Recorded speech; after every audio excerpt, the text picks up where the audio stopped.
നമസ്കാരം. ഉത്തരത്തിലേക്ക് സ്വാഗതം. പൊതു തെരഞ്ഞെടുപ്പിനായി കേരളത്തിലെ കളമൊരുങ്ങിക്കഴിഞ്ഞിരിക്കുകയാണ്. കോൺഗ്രസ് മാത്രം ഇനിയും സജീവമായിട്ട് രംഗത്ത് വരാനുണ്ട്. പക്ഷേ സിറ്റിംഗ് എംപിമാരെല്ലാം മത്സരിക്കുന്നത് കൊണ്ട് ഔദ്യോഗികമായിട്ട് സ്ഥാനാർത്ഥികളെ പ്രഖ്യാപിച്ചാൽ മതി. പക്ഷേ LDF വളരെ മുന്നേ തന്നെ സ്ഥാനാർത്ഥികളെ തീർച്ചപ്പെടുത്തി കളം നിറഞ്ഞിരിക്കുകയാണ്. അതിനോടൊപ്പം തന്നെ BJPയും വളരെ ആസൂത്രിതമായ നീക്കം നടത്തിക്കൊണ്ട് അതിപ്രധാനമായ മത്സരം നടക്കുന്ന ഇടങ്ങളിലെ സ്ഥാനാർത്ഥികളെ പ്രഖ്യാപിച്ചു. കേരളത്തിലെ 12 ഇടങ്ങളിലെ സ്ഥാനാർത്ഥികളെ പ്രഖ്യാപിച്ചു കഴിഞ്ഞിരിക്കുകയാണ്. കേരളത്തിലെ 6 മണ്ഡലങ്ങളിലാണ് BJP A ക്ലാസ് മണ്ഡലമായി എടുത്തിരിക്കുന്നത്. അതിൽ അതിപ്രധാനമായിട്ടുള്ളത് തിരുവനന്തപുരവും തൃശ്ശൂരുമാണ്. അതിനോടൊപ്പം തന്നെ ഇക്കുറി ആലപ്പുഴയിലും അതിശക്തമായ മത്സരം നടക്കും. കാരണം ശോഭാ സുരേന്ദ്രനെ രംഗത്തിറക്കി കഴിഞ്ഞപ്പോൾ ആലപ്പുഴയിലെ ചിത്രം മാറിയിരിക്കുകയാണ്. ശോഭാ സുരേന്ദ്രൻ മത്സരിക്കുന്നത് കൊണ്ട് KC വേണുഗോപാൽ അവിടെ ഇറങ്ങില്ല എന്നാണ് അറിയുന്നത്. ശോഭയെ അത്രത്തോളം ഭയപ്പെടുകയാണ് KC വേണുഗോപാൽ. കേരളത്തിലെ ഈ 15 ഇടങ്ങളിലാണ് ഇഞ്ചോടിഞ്ച് പോരാട്ടം നടക്കാൻ പോകുന്നത്.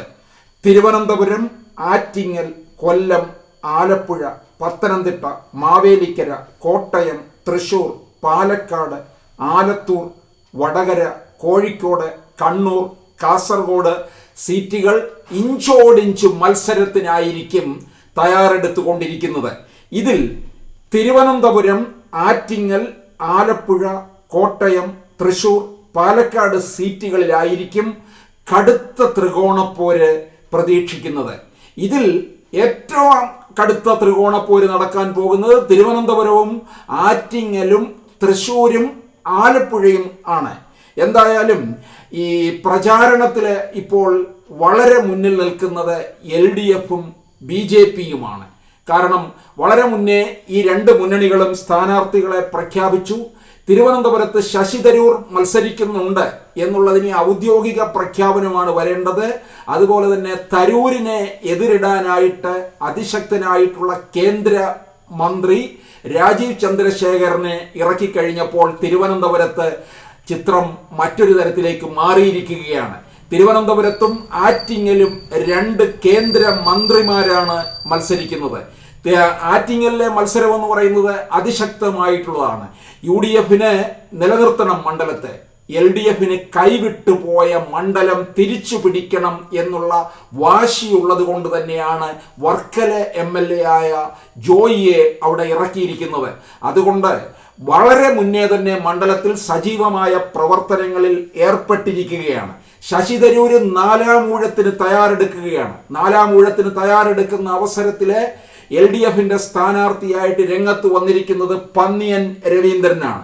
പന്നിയൻ രവീന്ദ്രൻ 2005 ഉപതെരഞ്ഞെടുപ്പിലൂടെയാണ് ആദ്യമായിട്ട് തിരുവനന്തപുരം പാർലമെന്റ് മണ്ഡലത്തിൽ നിന്ന് വിജയിക്കുന്നത്. പക്ഷേ 2024 എത്തുമ്പോൾ ആ പഴയ തിരുവനന്തപുരം പാർലമെന്റ് മണ്ഡലമല്ല ഇപ്പോഴുള്ളത് എന്നുള്ളത് CPI മനസ്സിലാക്കേണ്ടിയിരിക്കുന്നു.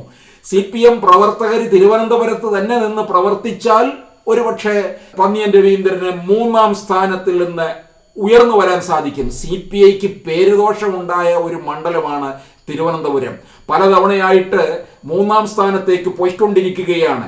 ഇനിയെങ്കിലും 2ാം സ്ഥാനത്തെങ്കിലും എത്തിക്കഴിഞ്ഞാൽ CPIയുടെ മാനം കാക്കാനായിട്ട് കഴിയുമെന്നുള്ളതാണ്. കാരണം കേരളത്തിലെ 4 മണ്ഡലങ്ങൾ CPIക്ക് കൊടുത്തിട്ടുള്ളതിൽ 3 സ്റ്റാർ മണ്ഡലമാണ്. തിരുവനന്തപുരവും തൃശ്ശൂരും വയനാടും ഇത് 3 സ്റ്റാർ മണ്ഡലം. മറ്റൊന്ന് മാവേലിക്കര മണ്ഡലമാണ്. മാവേലിക്കര മണ്ഡലത്തിലെ വലിയ പ്രതീക്ഷ CPI വെച്ച് പുലർത്തുന്നില്ല.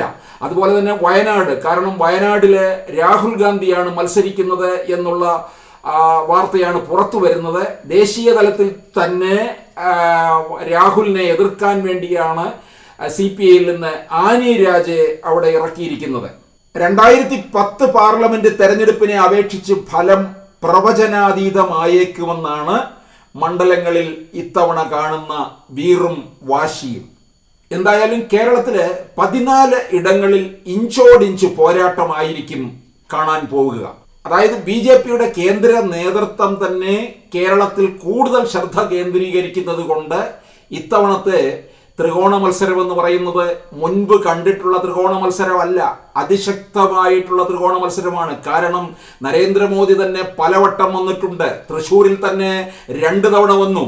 അമിത്ഷാ നേരിട്ടിറങ്ങിയ മണ്ഡലമാണ് തൃശ്ശൂര്. അതുകൊണ്ട് BJP ഏറെ പ്രതീക്ഷ കൽപ്പിക്കുന്നുണ്ട്. ഒന്നും കാണാതെ രാജീവ് ചന്ദ്രശേഖരനെയും അതുപോലെ തന്നെ സുരേഷ് ഗോപിയെയും ഒന്നും ഇത്തരത്തിൽ ഇറക്കില്ല. കാരണം വളരെ കരുതലോടുകൂടിയുള്ള മുന്നേറ്റമാണ് BJP നടത്തുന്നത്. അതുകൊണ്ട് മത്സരം അതിശക്തമാണ്. അതിനോടൊപ്പം അതിശക്തമായിട്ടുള്ള മത്സരം ത്രികോണ മത്സരമല്ല, LDF-ഉം UDF-ഉം തമ്മിലുള്ള അതിശക്തമായ മത്സരം നടക്കാൻ പോകുന്നത് പൊന്നാനിയിലാണ്. പൊന്നാനിയിൽ ഹംസയും അബ്ദുൾ സമദാനിയുമാണ്. പൊന്നാനിയിൽ ഇക്കുറി പച്ചക്കൊടി താഴും എന്ന് രാഷ്ട്രീയ നിരീക്ഷകർ കാണുന്നുണ്ട്.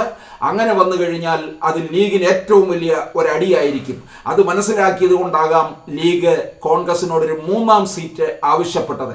അങ്ങനെയാണെന്നുണ്ടെങ്കിൽ പൊന്നാനി നഷ്ടപ്പെട്ടാലെങ്കിലും ബാക്കി 2 സീറ്റ് നിൽക്കുമല്ലോ. പതിവ് പോലെ 2 സീറ്റ് അങ്ങനെ നിൽക്കും എന്നുള്ള ഒരു കണക്കുകൂട്ടലാണ് ലീഗിന് ഉള്ളത്.